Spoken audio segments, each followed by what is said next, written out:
هو ده. بينا على الوصف. حله وهنضيف فيها ربع كوبايه زيت ومعلقه سمنه. كميه اللحمه ترجع ليك. هيسخنوا وننزل باللحمه تاخد تشويحه على الجنبين.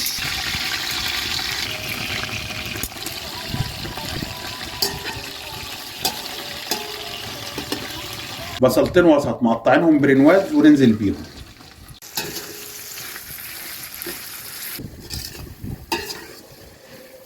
وعليهم بقرنين فلفل حار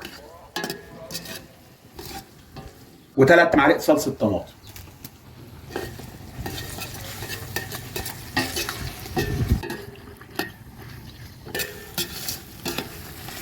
واول ما الصلصه ريحتها تطلع هنضيف لتر من عصير الطماطم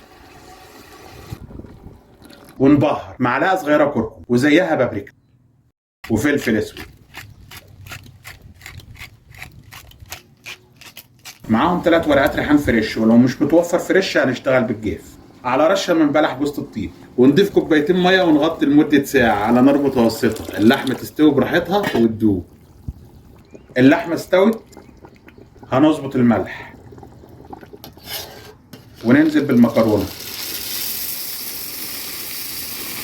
ونقلب علشان المكرونه ما تلزقش مننا في الحله، بس مش كتير علشان المكرونه ما تتكسرش. احتاجت ميه هنزود ميه سخنه. عايزين الميه فوق المكرونه ب 3 سم على الاقل، وعادي لو زودنا اثناء التسويه.